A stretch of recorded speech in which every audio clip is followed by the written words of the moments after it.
Ole Miss at Georgia in Athens, 7 Eastern, ESPN, Georgia.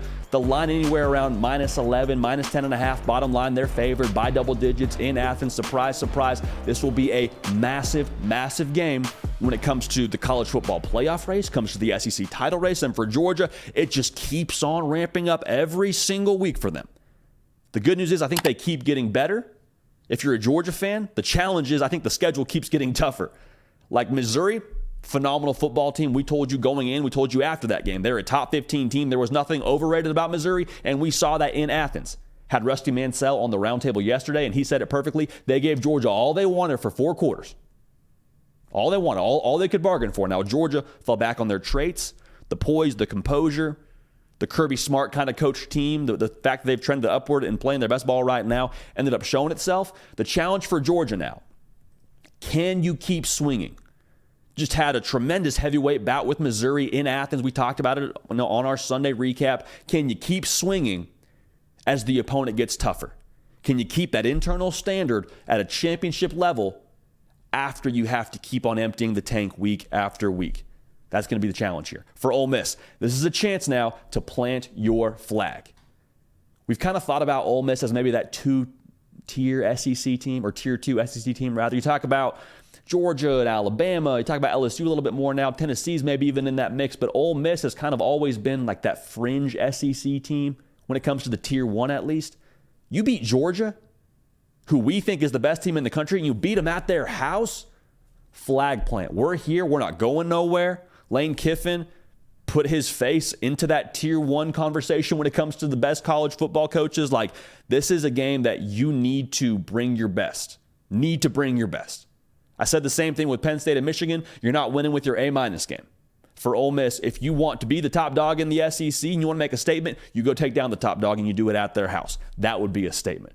Make sure you're subscribed so you don't miss a minute of what we got going on here on this channel. We appreciate y'all so much in advance for that. College football every single day of the year. No hot takes, no agendas, nothing extra that you don't care about when it comes to college football Saturdays, because that's how we cover the game. That's how we talk about the game. We celebrate the game, and we want y'all a part of it. So make sure you're subscribed right here. We appreciate y'all so much in advance for that. Big thing I'm watching this game now. Carson Beck versus the Blitz. Pete Golding now. Going to dial it up. We already know he's going to do it. And you say, well, JD, we saw Missouri dial it up too. Missouri, they were the appetizer. I promise you, Ole Miss, they are the entree. They have a 9% sack rate on the season. Does Ole Miss? Top 10 in the country. And make no mistake now, this chess game of Ole Miss trying to heat up Carson Beck and Carson Beck trying to throw out of it, that game is being won right now during the week. That game is being won with Carson Beck sitting in the film room, getting in the lab, sitting there with the laser pointer and being able to dissect these blitzes that Ole Miss is going to bring. Same thing for Ole Miss. The big thing for them is going to be confusion. I don't think you go out there and run the same blitzes you have the entirety of the season, because I think Carson Beck will have the answers to those. It's going to be a lot about, can you catch him in a spot where he doesn't know where to go with the football? We haven't seen that yet from Carson Beck. Haven't seen that yet. To this point, he's had, again, every single solution to the problem they've presented. So if you can confuse him, that'd be something we haven't seen. That would throw the Georgia offense out of rhythm. That would potentially see a Carson Beck that is a little bit rattled, which, again, we have not seen. I think that just kind of goes into the whoa, who knows mode. Like, hey, this isn't a spot we've seen Georgia in right now. I haven't seen them be punched in the mouth and be off balance and out of rhythm offensively in this kind of spot against this kind of roster. The second part of that is it opens the door for the Ole Miss offense if you can do that. I mean, Jackson Dart, he's pretty good in his own right, too. We talked about him a little bit earlier in the year. Like, dude is a baller. Dude has been accurate down the field, just does every single thing that's asked of him, has elevated his game tremendously from a season ago with how he's distributing the football. If you're cracking the door open for that offense, hey, lace them up, boys. Lace them up, because we're going to have a track meet. You force that Georgia offense to chase Ole Miss's offense. I don't think that's a game that you want to play if you're Georgia. It definitely favors Ole Miss. I'll say that much in terms of the kind of style they want to play. Now, something to watch here, the subplot within the chess game when it comes to blitzing Carson Beck. What did we see a lot of last week when Missouri dialed it up against Carson Beck in Georgia? Screen game. Saying, hey, you want to bring the pressure? That's fine. We're going to open the door for you. You go right on in the door. Little mousetrap action. Smack. Elephants on parade. Offensive lineman, we got a screen going with Ladd McConkey, a Dominique Lovett. Like, whatever it ends up being, we got some dudes in space making plays. kind of some jiu-jitsu now, using the momentum against them, having some big plays happen for them. That's going to be very, very critical to, one, have that available as well in this game. Two, what those dudes do in space may determine the outcome of this game. If Dominic Lovett and Ladd McConkey are just the answer to that blitz in terms of what they do, catching those bubbles or those tunnel screens, that changes the entire complexion of how Georgia sets up shop in second down, third down. Also, being able to run the football. If you can run into the blitz and run underneath that blitz and have some gash plays, like that definitely keeps you out of a here we go kind of third down. And a here we go kind of third down is it's 3rd and 10. You know they're blitzing. They know they're blitzing. You don't know where it's coming from. That would be Pandora's box that you would like to kind of keep closed if you're Georgia, and a good way to do that would be to run the football. Another thing to watch here, the battle on the perimeter against this Georgia defense. Because people are going to say, well, Georgia, we've seen them have trouble stopping the run. We haven't seen Georgia have trouble stopping the run. We've seen Georgia have some trouble setting the edge. Like, think back to that game against Auburn, where Peyton Thorne was getting around the corner. It felt like every other play. I think he ran for almost 90 yards. It wasn't a thing where they weren't winning the line of scrimmage. It was they were getting out leveraged.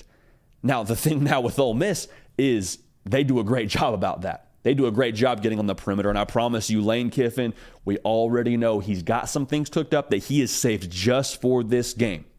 And if he doesn't, that would surprise me, but I promise you he's gotten in the lab, cooked up some stuff just for this game during the week. A lot of jet sweeps with Jordan Watkins and Dayton Wade. I promise you, Quinshon Judkins, they will make an effort to have some outside zone runs with him. They want to put pressure on the edge. Now, for Georgia, if you're able to manage that and manage it honestly, and we'll talk more about that here in a second, you can play more matchup football and you can play more between the tackle football. Both of those sectors of the game, Georgia is arguably the best in the country at. So if it's just, hey, our guy versus your guy, Georgia likes that. Hey, we're going to play in between the tackles, and you got to run north and south on us, Georgia likes that. I don't think that's a matchup that you win for Ole Miss. Now, we said you have to play it honestly. What does that mean? It means if Georgia stops those jet sweeps, but at the price of overcommitting, or they stop those stretch runs at the price of overcommitting, what happens? Ole Miss, they have some counters off that. It's, okay, we're running that jet sweep motion. You overcommit, safety comes down. We got some big plays behind you. We've seen Ole Miss do it. I promise you they will do it again if Georgia doesn't defend this honestly. And when we say honest, it just goes back to resources. Can your individuals win their individual battles, a lot of individuals here, and be able to execute their assignment and not have to add in another safety and not have to bring your linebacker over the top to try and make that play? Without getting too in the weeds from an X's and O's standpoint, can you just play honestly? Can you play essentially across the board your assignment and keep from those big gash plays coming and keep Ole Miss from having those haymakers off of that? Because Quinshon Judkins now, that's a bad dude getting downhill.